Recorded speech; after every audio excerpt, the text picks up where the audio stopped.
ওং স্থাপকায়শ্চ ধর্মস্য সর্বধর্মস্বরূপিণি অবতার বরিষ্ঠায় রামকৃষ্ণায় তে নমঃ। ঠাকুর, মা ও স্বামীজির চরণে শতকোটি প্রণাম। আজ ঠাকুর 12 নম্বর মল্লিক স্ট্রিট বড়বাজারে শুভাগমন করিতেছেন। মারোয়ারি ভক্তেরা অন্নকূট করিয়াছেন, তাই ঠাকুরের আজ সেখানে নিমন্ত্রণ। 2 দিন হইল শ্যামা পূজা হইয়া গিয়াছে।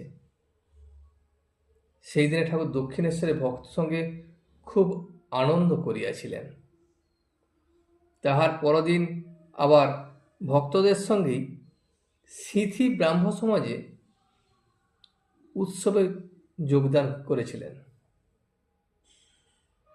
আজ সোমবার 20শে অক্টোবর 1884 খ্রিস্টাব্দ, কার্তিকের শুক্লা প্রতিপদ দ্বিতীয়া তিথি।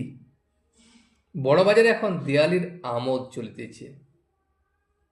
তখন বেলা আন্দাজ 3টার সময় মাস্টার ছোট গোপালের সঙ্গে বড়বাজারে আসিয়া উপস্থিত। ঠাকুর তেল ধুতি কিনিতে আজ্ঞা করিয়াছিলেন। সেগুলি কিনিয়াছেন, কাগজে মোড়া আছে, এক হাতে আছে। মল্লিক স্ট্রিটে 2 জনে পৌঁছে দেখেন লোকে লোকারণ্য। গরুর গাড়ি, ঘোড়ার গাড়ি সেখানে জমা হইয়া রহিয়াছে। তিনি 12 নম্বরের নিকটবর্তী হইয়া দেখিলেন ঠাকুর গাড়িতে বসিয়া গাড়ি আসিতে পারিতেছে না।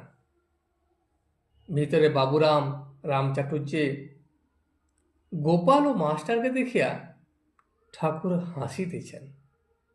তারপর ঠাকুর গাড়ি থেকে নামিলেন, সঙ্গে বাবুরাম আগে গিয়ে মাস্টার পথ দেখাইয়া লইয়া যাইতেছেন। মারোয়ারিদের বাড়িতে পৌঁছে দেখেন নিচে কেবল কাপড়ের গাঁট উঠানে পড়িয়া আছে, আর মাঝে মাঝে গরুর গাড়িতে মাল বোঝাই হইতেছে। ঠাকুর তার ভক্তদের সঙ্গে উপরতলায় উঠিলেন। মারোয়ারিরাও আসিয়া তাহাকে একটি তেতালার ঘরে বসাইল। সে ঘরে মা কালীর পট রহিয়াছে। ঠাকুর তা দেখিয়া নমস্কার করিলেন। তারপর ঠাকুর আসন গ্রহণ করিলেন ও সহাস্যে ভক্তদের সঙ্গে কথা কহিতেছেন। একজন মারোয়ারি আসিয়া ঠাকুরের পদসেবা করিতে লাগিলেন। তখন ঠাকুর তাকে বলিলেন, থাক থাক। আবার কি ভাবিলেন, ভাবিয়া বলিলেন, আচ্ছা একটু করো। প্রত্যেকটি কথাই যেন করুণা মাখা। ঠাকুর মাস্টারকে বলিলেন, তাহলে স্কুলের খবর কি? মাস্টার বললেন, আজ্ঞা ছুটি হয়ে গেছে। ঠাকুর আবার হাসিয়া বললেন, কাল আবার অধরের ওখানে চণ্ডীর গান হবে। মারোয়ারি ভক্ত গৃহস্বামী পণ্ডিতজিকে ঠাকুরের কাছে পাঠাইয়া দিলেন। পণ্ডিতজি আসিয়া ঠাকুরের প্রণাম করিয়া আসন গ্রহণ করিলেন। পণ্ডিতজির সহিত অনেক ঈশ্বরীয় কথা হইতেছে, অবতার বিষয়ে কথা হইতে লাগিল। ঠাকুর বলিলেন, ভক্তের জন্য অবতার, জ্ঞানীর জন্য নয়। তখন পণ্ডিতজি বলিলেন, পরিত্রাণায় সাধুনাম বিনাশায় চতুষ্কৃতাম ধর্ম সংস্থাপনায় সম্ভবামি যুগে যুগে। অবতার প্রথম ভক্তির আনন্দের জন্য হন, আর দ্বিতীয় দুষ্টের দমনের জন্য। জ্ঞানী কিন্তু কামনা শূন্য। ঠাকুর তখন হাসিয়া বলিলেন, আমার কিন্তু কোনো কামনা যায় নাই, আমার ভক্তি কামনা আছে। এই সময় পণ্ডিতজির পুত্র আসিয়া ঠাকুরের পাদবন্দনা করিয়া আসন গ্রহণ করিলেন। ঠাকুর বললেন, আচ্ছা জি, ভাব কাকে বলে আর ভক্তি কাকে বলে? তখন পণ্ডিতজি বলিলেন, ঈশ্বরকে চিন্তা করে মনোবৃত্তি কোমল হয়ে যায়, তার নাম হলো ভাব। যেমন সূর্য উঠলে বরফ গলে যায়। ঠাকুর বললেন, আচ্ছা জি, প্রেম কাকে বলে? তখন পণ্ডিতজি আবার হিন্দিতে বরাবর কথা কহিতেছেন। ঠাকুরও তাহার সহিত অতি মধুর হিন্দিতে কথা কহিতেছেন। পণ্ডিতজি ঠাকুরের প্রশ্নের উত্তরে প্রেমের অর্থ একরকম বুঝাইয়া দিলেন। ঠাকুর তখন পণ্ডিতজিকে বললেন, না, প্রেম মানে তা নয়। প্রেম মানে ঈশ্বরেতে এমন ভালোবাসা যে জগৎ ভুল হয়ে যাবে, আবার নিজের দেহ যে এত প্রিয় তা পর্যন্ত ভুল হয়ে যাবে। তা চৈতন্যদেব হয়েছিল। তখন পণ্ডিতজি বললেন, আগে হ্যাঁ, যেমন মাতাল হলে হয়। ঠাকুর আবার বললেন, আচ্ছা জি, কারো ভক্তি হয় না এর মানে কি? তখন পণ্ডিতজি বললেন, ঈশ্বরের বৈষম্য নাই, তিনি কল্পতরু, যে যা চায় সে তাই পায়। তবে কল্পতরুর কাছে গিয়ে চাইতে হয়। পণ্ডিতজি হিন্দিতে সমস্ত বলিতেছেন। ঠাকুর মাস্টার দিকে ফিরিয়া এই কথাগুলি অর্থ বলিয়া দিতেছেন। ঠাকুর আবার বললেন, আচ্ছা জি, সমাধি কিরকম বলো দেখি। পণ্ডিতজি বলিলেন, সমাধি দুই প্রকার, এক সবিকল্প আর এক নির্বিকল্প। নির্বিকল্প সমাধিতে আর বিকল্প হয় নাই। ঠাকুর বললেন, হ্যাঁ, তদাকারকারী ধ্যাতা ধ্যেয় ভেদ তখন থাকে না। আর চেতন সমাধি ও জড় সমাধি, নারদ, সুখদেব এদের চেতন সমাধি। কেমন জি? পণ্ডিতজি বললেন, আগে হ্যাঁ। ঠাকুর আবার বললেন, আর জি, উন্মনা সমাধি আর স্থিত সমাধি কেমন জি? পণ্ডিতজি তখন চুপ করিয়া রহিলেন, কোনো কথা কহিলেন না। ঠাকুর আবার বলিলেন, আচ্ছা জি, জপ তপ করলে তো সিদ্ধাই হতে পারে, যেমন গঙ্গার উপর দিয়ে হেঁটে যাওয়া।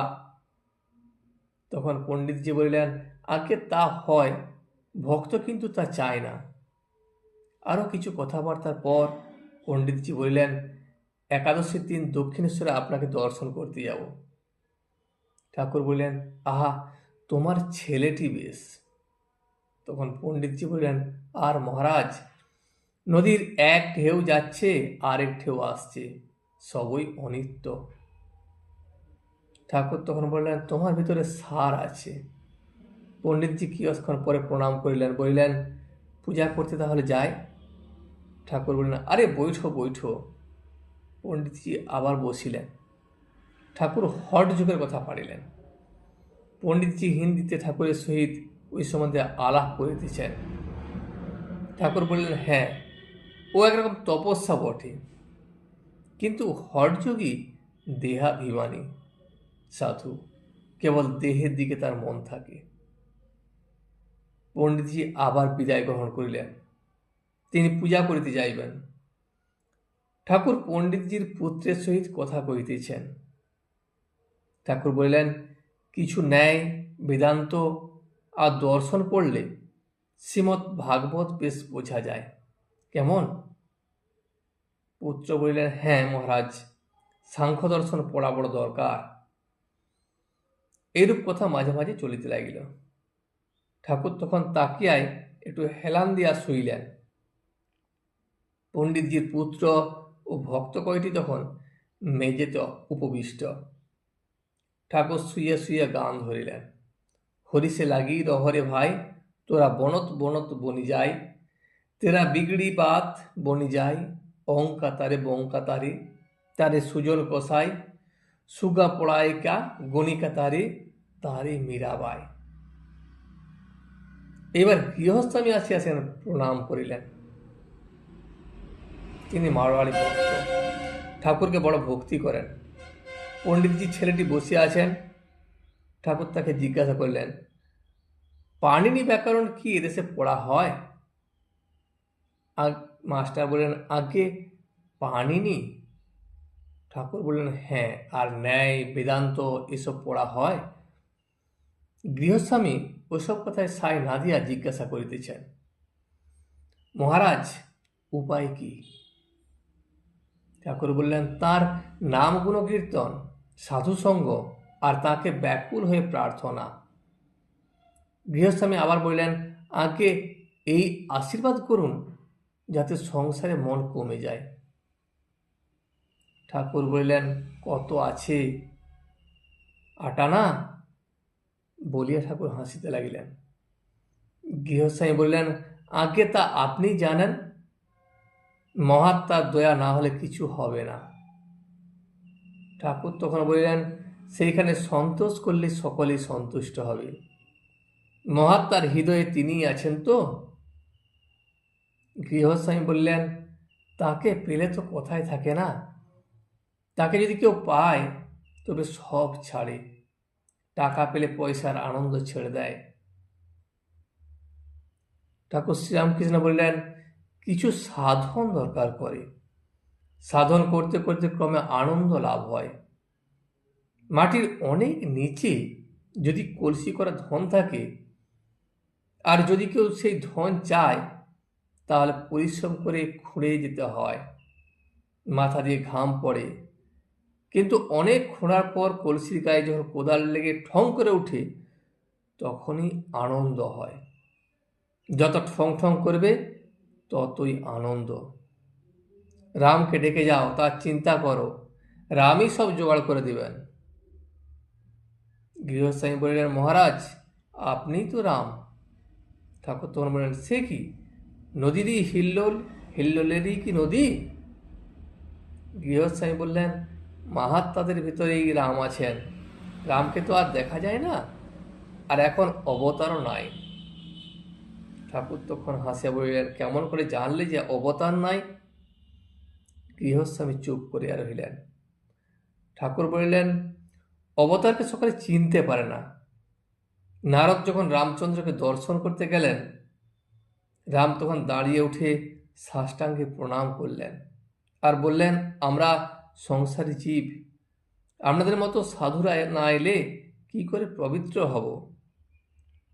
আবার যখন সত্য পালনের জন্য বনে গেলেন, তখন দেখলেন রামের বনবাস শুনে ঋষিরা অবধি আহার ত্যাগ করে অনেকে পড়ে আছে। রাম যে সাক্ষাৎ পরব্রহ্ম তা তারা অনেকেই জানেন নাই। তখন গৃহস্বামী বললেন, আপনিও সেই রাম? ঠাকুর বললেন, রাম রাম ও কথা বলতে নাই। এই বলিয়া ঠাকুর হাত জোড় করিয়া প্রণাম করিলেন ও বলিলেন, ওহি রাম ঘট ঘট মে লেটা, ওহি রাম জগৎ পসেরা। আমি তোমাদের দাস, সে রামই এইসব মানুষ জীবজন্তু হয়েছেন। তখন গৃহস্বামী বললেন, মহারাজ আমরা তো আজ তা জানি না। ঠাকুর তাকে আবার বললেন, তুমি জানো আর না জানো, তুমিই রাম। গৃহস্বামী বললেন, আপনার রাগ দেশ নাই? ঠাকুর বললেন, কেন? গাড়োয়ানের কথায় আসবার কথা ছিল, সে 3 আনা পয়সা নিয়ে গেল, সে আর এলো না। তার উপর তো খুব চটে গিয়েছিলাম, কিন্তু ভারী খারাপ লোক, দেখো না কত কষ্ট দিলে। আজ এই পর্যন্তই। ভিডিওটি শেষ পর্যন্ত দেখার জন্য আপনাকে অসংখ্য ধন্যবাদ। ভিডিওটি যদি আপনার ভালো লেগে থাকে তাহলে একটা লাইক, কমেন্ট এবং বন্ধুর সাথে শেয়ার করে দেবেন। সাবস্ক্রাইব করে পাশে থাকা বেল আইকনটি বাজিয়ে দেবেন, যাতে আপনাদের নতুন ভিডিওগুলি সর্বপ্রথম আপনার কাছে পৌঁছে যায়। জয় শ্রী রামকৃষ্ণ, জয় শ্রী রামকৃষ্ণ, জয় শ্রী রামকৃষ্ণ।